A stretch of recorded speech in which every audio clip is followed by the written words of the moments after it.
जाते हैं उनके लिए एक सिस्टम बना हुआ है, सिस्टम से बाहर क्यों निकल रहे हैं आप? सिस्टम के अंदर रहिए। आप चीफ मिनिस्टर हैं, आपकी सरकार है, आप सरकार को सरकार के तरीके पे काम कीजिए ना, सिस्टम के साथ। उन्होंने कहा चीफ बांग्लादेश भेज देंगे, उनकी पार्टी ने कहा इन्हें जेल भेज दो, तो मैं दोनों चीजों के लिए तैयार हूं। बांग्लादेश भेज दोगे वहां भी चला जाऊंगा, भेज दो भैया, और जेल भेजोगे वहां भी चला जाऊंगा, उसमें क्या परेशानी है? मैं तो आया हुआ हूं, आपके यहाँ आया हुआ हूं। स्टेट में एविक्शन का काम हो रहा है, बहुत जगहों पे होता है, लेकिन यहाँ के जिस तरह किया जा रहा है, मैं गया था कल बहुत सारे इलाकों में, तो जिस तरह किया जा रहा है इसको देखकर दुखी होना, मुझे लगता है आप लोग भी अगर जाएंगे, देखेंगे तरीके को, सिस्टम को, तो आपको भी कष्ट होगा। मुझे बहुत कष्ट हुआ, बहुत दुख हुआ, और खास तौर से इसलिए कि कौमें और मुल्क, कंट्री, देश सिस्टम से बनते हैं। कोई भी काम जब सिस्टम के खिलाफ होगा, खास तौर से एक सिस्टम बनाया, गाइडलाइन तय करी है मुल्क की सुप्रीम कोर्ट ने, तो जिस तरह उसको नजरअंदाज करके, उसको रोंद कर कार्रवाई की जा रही है, ये और ज्यादा अफसोसनाक, कष्टदायक और निंदनीय है। इसके जितनी निंदा करी जाए वो कम है। फिर धर्म के आधार पर लोगों को बांटकर सत्ता पाने के लिए, सत्ता बाकी रखने के लिए लोग खास किस्म के नारे देकर, एक विशेष वर्ग बताकर, मियां बताकर, अननोन बताकर, डाउटफुल बताकर, डेरोगेटरी अल्फाज का, वर्ड्स का, शब्दों का प्रयोग करके, यूज करके, तो वो एटीट्यूड सही मानों में एविक्शन की इस बारबरिक तरीके से एक्शन से जितना दुख, उससे ज्यादा दुख उस एटीट्यूड पे है।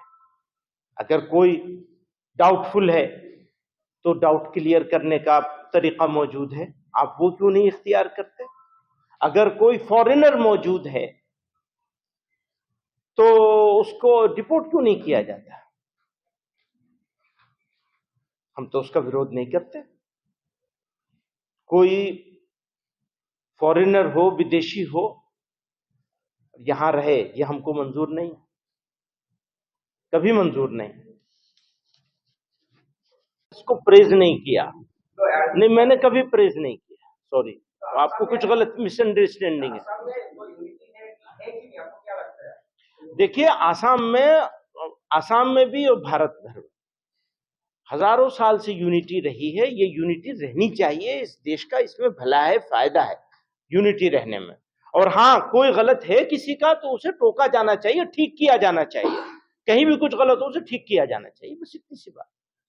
बहुत बहुत शुक्रिया। यहाँ पे बहुत सारे लोग मानते हैं जब आप यहाँ पे आए हैं, आपके आने से फायदा सिर्फ तो हो रहा है कि आप जब आएंगे कुछ लोगों के हिसाब से आप बात करेंगे। अच्छा, ये तो बताइए, आप लोगों के साथ बैठा हूं मैं यहाँ, मीडिया के साथ। मैं दिल्ली में भी मीडिया के साथ ज्यादा नहीं बैठता, आपके साथ सब बैठा हूं। कितने साल के बाद बैठा हूं बताइए? कितने साल के बाद बैठा हूं? बीच में कितने सारे चुनाव भी आए हैं, इलेक्शन भी आए हैं। अनफॉर्चुनेटली अभी इलेक्शन होने वाला है, हो सकता है एविक्शन भी इसी वजह से हो रहा हो सकता है इसी इलेक्शन में फायदा उठाने के लिए एविक्शन किया जा रहा हो। अब ये मैं आया हूं यहाँ, इतने सालों के बाद आया हूं, और एक छोटी सी बात कर रहा हूं, कोई बात नहीं कर रहा हूं। उनको मैं तो मानता हूं कि हाँ जी वो हीरो है।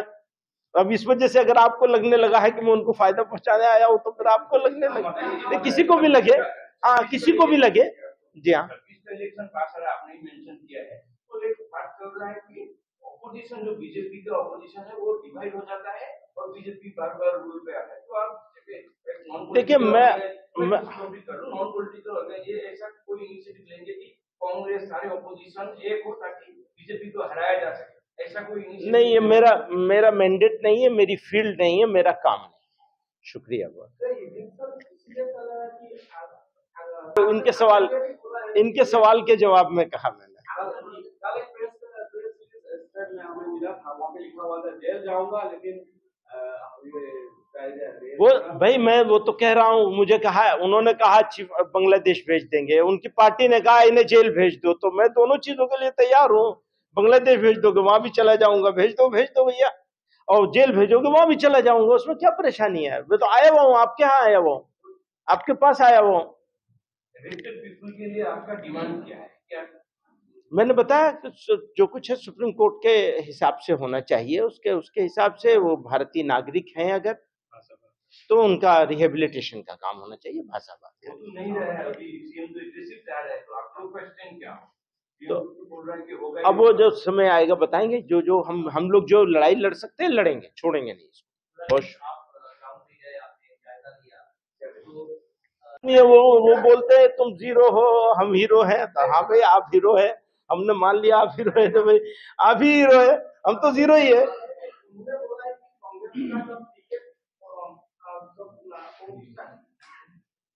वो पता नहीं किसके बारे में बोला है, मुझे नहीं मालूम। सर आप यहाँ पे आए हैं, आपको लेकर यहाँ से जो छोटा मोटा जो जितना भी रीजनल पार्टी है, लोगों को आपको बोलना है, कहना है कि आप अजमल साहब की आमंत्रण से, इन्विटेशन से आप यहाँ पे आए हैं, इलेक्शन सामने है। उनको तो पता भी नहीं चला, उनको तो पता भी नहीं चला कि मैं यहाँ आया हूँ। मेरे आने के 6 घंटे के बाद उनको पता चला है कि मैं यहाँ आया हूँ। उन इनविटेशन से क्या आऊंगा, उनको तो पता भी नहीं चला कि मैं यहाँ आया हूँ। सही बात है ये तो, ये तो ठीक है। अब लोगों को कहने के भाई जितने मुंह उतनी बातें, आपके सामने हम बैठे हैं यहाँ, और वो ये कहते हैं कि हमें बांग्लादेश भेजेंगे, तो हम तो यहाँ मौजूद हैं। बहुत सारे लोग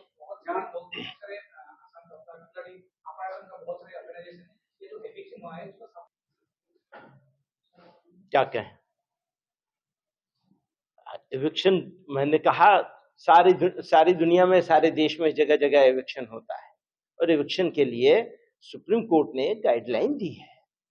आप उसको फॉलो कीजिए ना, उसको फॉलो कीजिए, ठीक तरीके से कीजिए, मानवता के साथ कीजिए, अपनेपन के साथ कीजिए, दुश्मनी के साथ करने की क्या जरूरत है। एक काम होता है कि 2 लोग मिल करके फैसला करते हैं साथ रहने का, उसको कहते हैं शादी करना। दूसरा तरीका होता है, वो भी वही होता है काम, उसमें भी वही होता है, लेकिन उसको कुछ और कहा जाता है, वो बुरा माना जाता है सोसाइटी में। तो आप भी ठीक तरीके से काम करें तो क्या है। कहीं कहीं जरूरत होती है, रीजनेबल होता है किया जाना, जरूरी होता है किया जाना, डेवलपमेंट का होता है, कहीं सड़क चौड़ी करनी है, कहीं कुछ और प्रोजेक्ट लेकर के आना है। 100 तरह के काम होते हैं सरकारों के, मुल्कों के, स्टेट के, वो किए ही जाते हैं। उनके लिए एक सिस्टम बना हुआ है, सिस्टम से बाहर क्यों निकल रहे हैं आप, सिस्टम के अंदर रहिए। आप चीफ मिनिस्टर हैं, आपकी सरकार है, आप सरकार को सरकार के तरीके पे काम कीजिए ना, सिस्टम के साथ। आरएसएस को फेस किया था हिंदू मुस्लिम का हिंदी के ऊपर, डेमोग्राफी चेंज हो गया है। हाँ, ये तो पॉपुलेशन पैटर्न है कैसे चेंज हो गया है, ये तो यही बात है। तो इसी के लिए तो इतना बड़ा सब सारा सालों से वो सारी प्रक्रिया चल रही है। उसके लिए नेशनल रजिस्टर ऑफ सिटीजनशिप तैयार हुआ है, फला हुआ है, तो वो एक प्रोसेस है। उस प्रोसेस में कहीं कुछ गलत है तो मैं तो बराबर कह रहा हूं कि डेमोग्राफी चेंज होने की बात, क्योंकि डिफरेंट लेवल पर करी जा रही है डेमोग्राफी के चेंज होने की बात। डेमोग्राफी के चेंज होने की बात उत्तर प्रदेश में भी करी जा रही है। बस्ती के बारे में कहा जा रहा है, बस्ती एक डिस्ट्रिक्ट है, शामली के बारे में, केराने के बारे में। तो ये एक सिर्फ आसाम का इशू नहीं है, सारे देश का इशू है। आपने नाम घर का तस्करा किया, तो मैं ये कहता हूं, ये देश, इस देश में आसाम एक ऐसा स्टेट है जिसको मैं जब भी यहां से आता हूं, कल भी हम गुजर रहे थे, इतना खूबसूरत, इतना शानदार, अपनी माटी के लिए, अपनी नदी के लिए, अपनी झीलों के लिए, अपने पहाड़ों के लिए, अपनी ग्रीनरी के लिए और अपने लोगों के लिए, अपने पीपल के लिए। और उसमें वो जिनकी बात कर रहे हैं वो प्राइम है, उनके बगैर आसाम नहीं है। आसाम है तो वो है तो आसाम है। मेरी बात सर सर सर सर मेरी बात पूरी तो हो जाए, आप बिल्कुल बोलिएगा, आप ये माइक भी दूंगा आपको, कोई ऐसी बात नहीं है। ऐसा है, वो लोग, वो आसाम जिसको शंकर देव बदान फकीर ने मिलके एक मिली जुली तहजीब बनाई थी, एक खूबसूरत चीज, एक ऐसी संस्कृति वजूद में आई थी। अब उसमें किसी को कोई तकलीफ है तो हमें भी उसके साथ भी खड़ा होना है, बिल्कुल होना है। किसी को तकलीफ नहीं, तकलीफ होगी अगर मेरी इस उंगली को तकलीफ होगी और मैं कहूंगा नहीं ये उंगली ठीक है मेरी, ये कैसे हो सकता है? ये इम्पॉसिबल है। अगर नाम घर को तकलीफ है तो मस्जिद कैसे ठीक से होगी? नहीं हो सकती। आप अलग अलग नहीं कर सकते। अगर कहीं तकलीफ हो रही है तो आप हम हमारी जिम्मेदारी है, बिल्कुल आपने सही टोका है, सही बात कही है, हमारी जिम्मेदारी है। हमारी लड़ाई नामघर के लिए भी होनी चाहिए, बिल्कुल ठीक है, मैं एग्री करता हूँ आपको। हाँ हाँ बिल्कुल बिल्कुल, हम दो उंगलियां हैं, आप एक उंगली को तकलीफ होगी दूसरा आराम से बैठा रहेगा, ये हो ही नहीं सकता। इंडिजिनस पीपल तो बिल्कुल वो तो है ही है, उसको कैसे आप इग्नोर कर सकते हैं?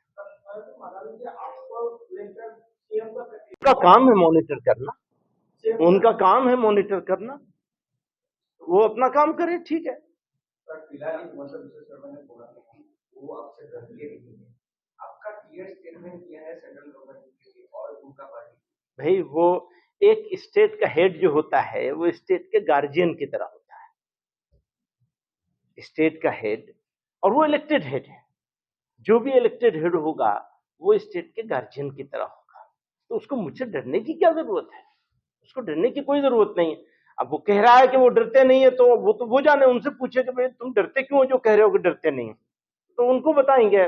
मैं एक कॉमन सिटीजन हूं, आम आदमी हूं, कभी किसी को, अब मैं तो यहाँ आता भी नहीं हूँ, बहुत कम, साल में एक मर्तबा दो मर्तबा कभी आ गए, कुछ अपना काम किया चले गए, उनका हमारा कोई मुकाबला नहीं है। वो बहुत बड़े आदमी है, इतना बड़ा महान आदमी देश ने पैदा ही नहीं किया, पहली मर्तबा पैदा हुआ इतना महान आदमी है। मैं क्या बताऊंगा, छोटा सा कॉमन आदमी हूँ, कॉमन सिटीजन हूँ, आम नागरिक हूँ। तो वो हीरो में जीरो, मैं मानता हूँ, हाँ मैं जीरो हूँ, मैं तो हूँ जीरो, इसमें कोई डाउट नहीं है, मुझे जरा भी डाउट नहीं है।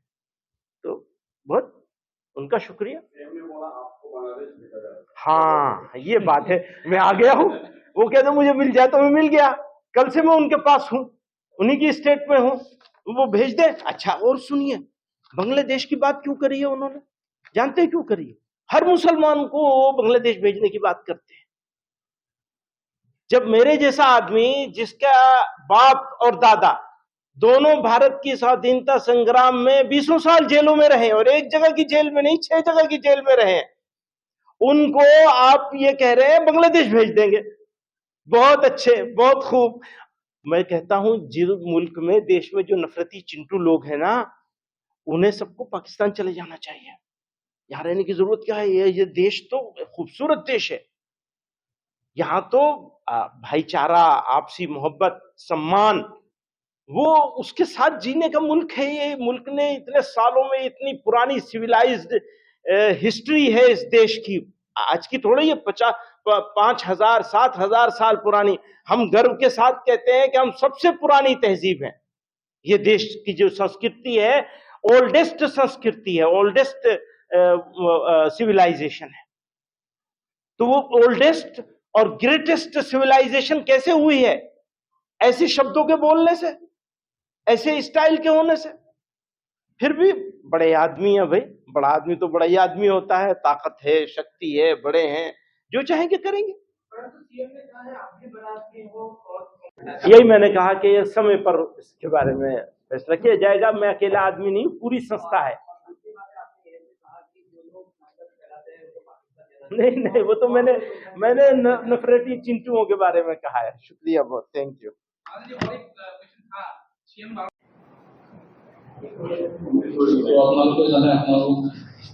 तो আগতে কৰ্তব্য জনোৱা হৈছে যে জমিয়তলমাই সৰ্বভাৰতীয় জমিয়তলমাৰ সভাপতি হজরত মৌলানা সৈয়দ মাহমুদ আসাদ মদনী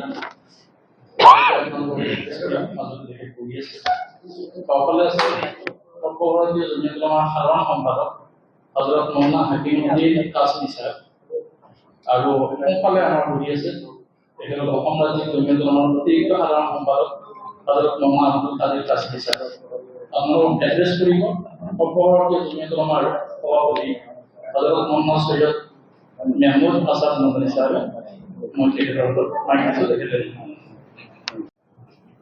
जो लोग इंडियन सिटीजन हैं और किसी वजह से उनका इविक्शन हुआ है और वो वजह रीजनेबल है अगर तो उनके रिहेबिलिटेशन का प्लान होना चाहिए, जिसको सुप्रीम कोर्ट ने भी कहा है, बार बार कहा है, एक केस में नहीं कई सारे केसों में कहा है कि जब एविक्शन की कार्रवाई होगी तो उनको रिहेबिलिटेट करने का प्लान भी साथ में होना चाहिए। तो हम ये डिमांड करते हैं आसाम की सरकार से कि वो उन लोगों के रिहेबिलिटेशन का अरेंजमेंट करें और उसमें मानवता नजर में रहनी चाहिए, इंसानियत, ह्यूमैनिटी। तो जो लोग उजाड़े गए हैं और इंडियन सिटीजन हैं, फॉरेनर है निकाल दो, डिपोर्ट करो, इंडियन है तो उनको रिहेबिलिटेट करो। बस यही मेरी 3 बातें थी जो मैं आपके सामने पेश करी हैं। तो आप कुछ कहेंगे? आप ऐसा अरेस्ट करने की कहाँ आपने सुन लिया है? मैंने क्या डिमांड करी थी? एक भारतीय नागरिक होने के नाते से मुझे कोई भी आदमी गलत काम करेगा, गलत भाषा बोलेगा, गलत स्टाइल इख्तियार करेगा तो उसके बारे में उसकी पार्टी से डिमांड करने का तो ये अधिकार मुझे है कि मैं डिमांड करूं कि भाई इनके खिलाफ कार्रवाई करो। उसका इस्तेमाल किया है मैंने, आगे भी करूंगा। मेरे भाई मैं कह रहा हूं ना वो तो मेरी ऑर्गेनाइजेशन का फैसला है, उससे मैं कैसे हट सकता हूं? नहीं, मैंने दिल्ली में कहीं मेरी ऑर्गेनाइजेशन का रिजोल्यूशन है वो, और वो बहुत क्लियर है, उसमें किसी पर्सन की ऐसी बात नहीं है जिस तरह ट्विस्ट करके पेश किया जा रहा है। लेकिन ये कि उनके खिलाफ कार्रवाई करने का डिमांड तो किसी भी नागरिक को है, वो कर सकता है। उसके ऊपर इतना गुस्सा करने की तो कोई जरूरत नहीं है। मेरा दूसरा क्वेश्चन है कि आप बोले कि आप शिविर में गए, आपको दुख हुआ, तो असम का जो इंडिजिनियस पीपल है उनका भी एक डिमांड है कि उनके जगह पे आप जाइए कि नामघर कैसे नामघर की जमीन छीन ली गई है। जमीन एक घर होता है, उसके बाद 1000 घर रातों रात हो जाते हैं। पहले तो मैं आप लोगों का शुक्रिया अदा करूंगा, धन्यवाद कहूंगा कि इतने शॉर्ट नोटिस पर आप लोगों ने कष्ट किया, हमारी बात सुनने के लिए यहाँ आए, तो मैं आपका शुक्रिया अदा करता हूँ। फिर थोड़ा सा मैं जमीयत उलमाए हिंद का परिचय देना चाहूँगा। इसके 100 साल से ज़्यादा हो गए हैं इस संस्था को, और भारत के स्वाधीनता संग्राम में, आज़ादी की लड़ाई में, फ्रीडम मूवमेंट में इस ऑर्गेनाइजेशन ने लीडिंग रोल प्ले किया है। फिर जब लोगों ने 2 नेशन थ्योरी को पेश किया तो यही ऑर्गेनाइजेशन थी मुस्लिम अकेली जिसने धार्मिक आधार पर भारत के विभाजन का विरोध किया, और ये ऑर्गेनाइजेशन है जो सही मानों में नेशन बिल्डिंग के लिए,